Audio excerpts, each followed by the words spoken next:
get the first in from our correspondents at the scene.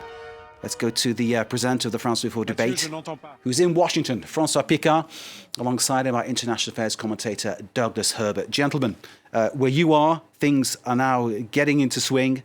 Give us a sense of what the atmosphere is, François. Mark, we are gearing up right now under a sunny, under what was sunny, glorious sunny skies. A few clouds now arriving. Joe Biden making his way now to the Capitol behind us, and you really got a sense that it was finally here when coming over we saw Marine One, the helicopter taking Donald Trump away for his final hours as U.S. president, flying over the U.S. Capitol. It's an inauguration like none seen before. With the fact that it's taking place under a security lockdown that is impressive, and B, that it was going to be a scaled-down ceremony anyway because of the COVID pandemic.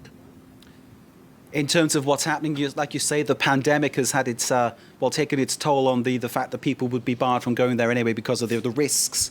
The security issue, of course, comes from the January the 6th insurrection that took place at the Capitol. Give us a sense of how this security barrier has come into place, a sense of who's there, how many troops, for instance? Well, the troops by far are outnumbering the ordinary citizens who have, some have come anyway to try to watch the ceremony.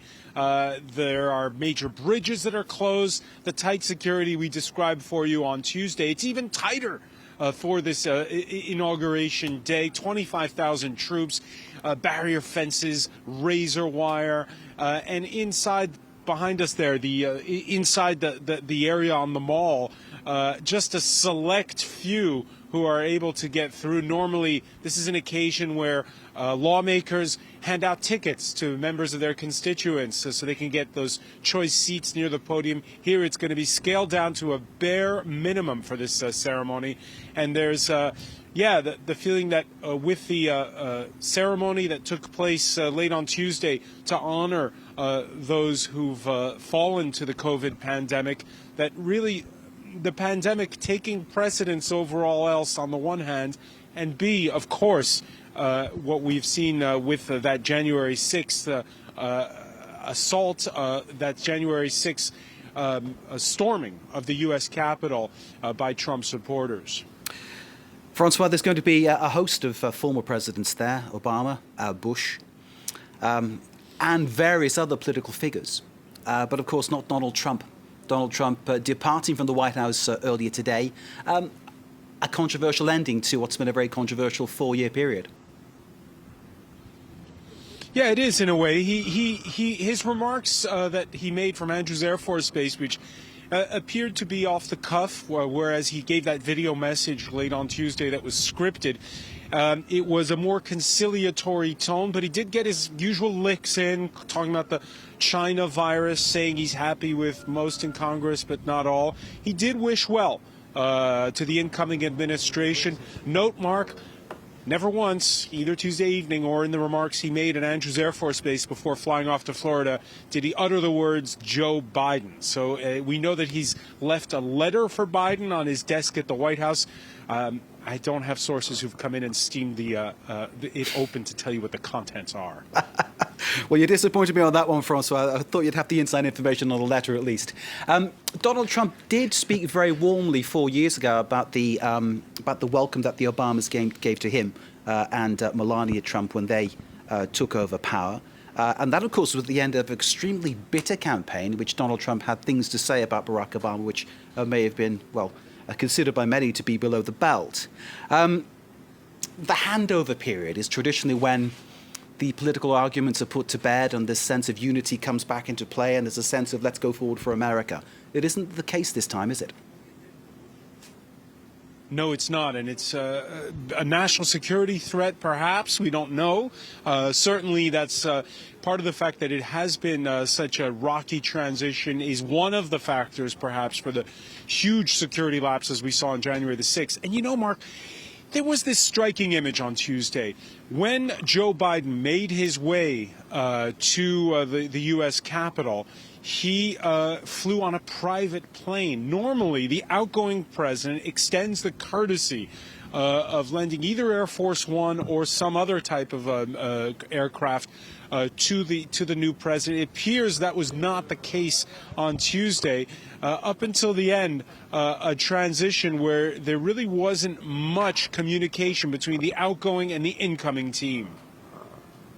François, can I ask you more about the security issues there? I mean, clearly we've heard reports of National Guardsmen being pulled from the ranks of people reinforcing the capital, protecting the capital because of failing the vetting that went on to make sure they weren't perhaps in some way compromised or linked to some kind of conspiracy or plot to maybe attack the ceremony or stop the ceremony in some way. I imagine that this and the number of, I'm not clear on the number yet, but I know at least 2 were reported to have links to extremist organizations. This must be something that's adding to the sense of tension about what's going on.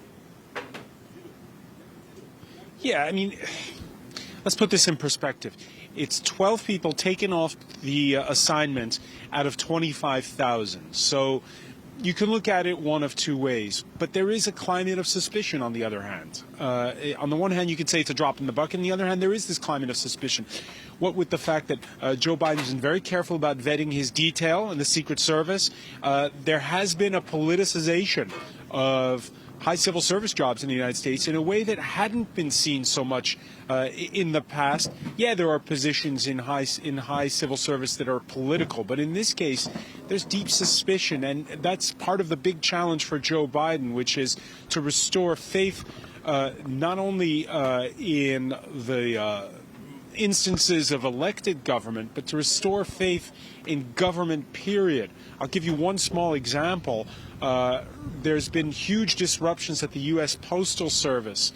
They've been under a bigger strain because of COVID and people buying and selling things online, mailing more packages. They're not able to keep up. And the double whammy of a Trump administration that cracked down on new hirings and on meeting that demand. And again, this is just an example. You know, delivering the mail is one of the key functions of government. We're talking about the world's most powerful nation. Joe Biden's got a lot of work ahead of him. As indeed do you, sir. This is the beginning of our 5-hour stint covering this inauguration. François Picard, live in Washington. Thank you very much indeed. We'll be back to François very shortly. Let's go to another perspective.